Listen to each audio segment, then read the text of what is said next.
This discussion about having an event about the electoral system in the United States.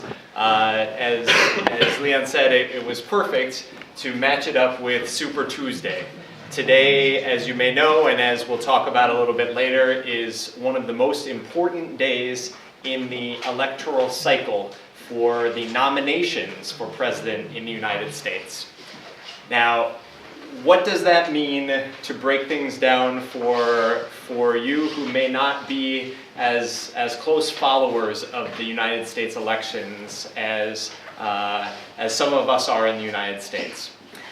We have an entire process of selecting our nominees for president. So over the course of 11 months, beginning in January of this year, all the way until Election Day, which is in November, we're going through a process of selecting our candidates. So having mini elections, if you will, mini elections in all of the different states across the United States, so that finally in August and September of this year, our two principal parties, the Democrats and the Republicans, will get together and have their nominating conventions where they will finally decide on who they want to be their candidate for president. So what we want to talk about today is one of these mini elections in particular. Today, as we said, is Super Tuesday. So just to give you a sense, I'm not going to talk too much about Super Tuesday because I think my colleagues are. This is a visual of the delegates. Delegates are like voters. Let's call them voters, for lack of a better term. Voters for who will be the candidate for president. So in the Democratic Party, there are 4,763 voters, or votes, to choose the Democratic candidate, and as well a Republican candidate, fewer. The part that is in purple there is how many of those voters will be chosen today. So that's why Super Tuesday is such an important part of this process, because there are more of these voters being chosen today across the United States than any other day in the course of the process. But what I'm going to talk about today is actually the very first one of these elections that happens in the United States. And I want to talk about it for two reasons. Number one, I am from Iowa originally. So Iowa, you know, is the sister state of Kosovo, so it's also particularly relevant to you that we talk about this very first election that takes place. But it's also something that is truly unique. There is no other mini election in the United States like the one that takes place in Iowa each year. In Iowa, it's actually not a voting process. It's called a caucus. So to first take a few minutes to explain how a caucus works. A caucus, there is no ballot box. So it's not someone going up and taking a ballot, checking the box, and putting into a ballot box. A caucus is actually a gathering of people like we are today, where people are going to discuss the candidates and then have some process by which they decide. Sometimes it's raising your hand, sometimes it is through a secret ballot, but it's not just a day-long process of people going by themselves to vote. It's actually done as a community. And the caucuses in Iowa for the Democratic Party are particularly special because the caucuses for the Democratic Party in the United States look like this picture right here.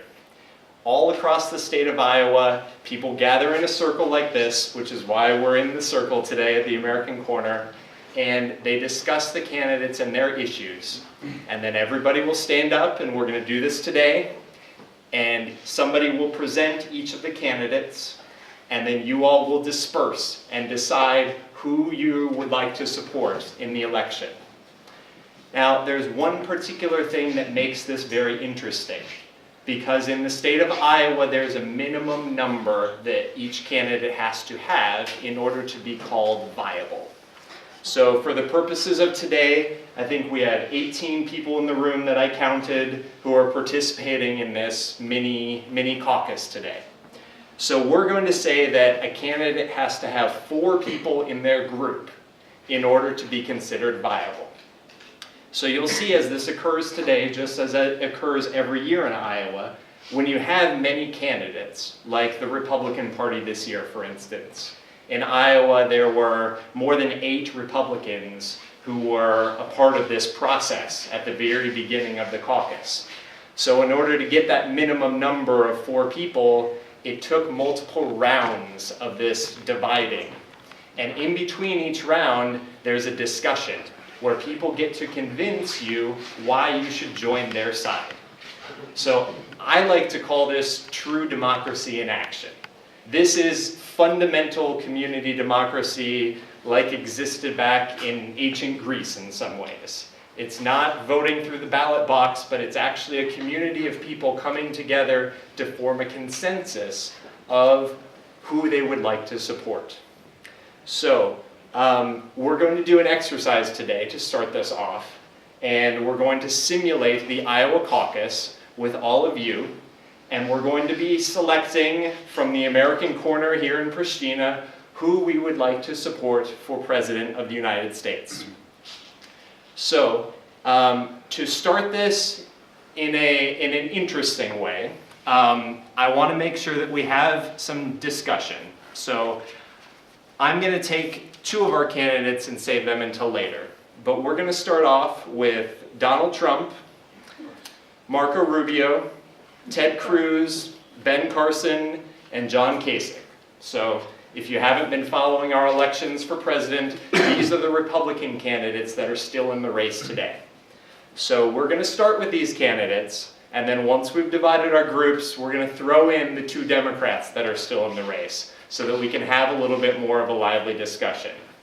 But what I'm going to ask first are for 5 volunteers.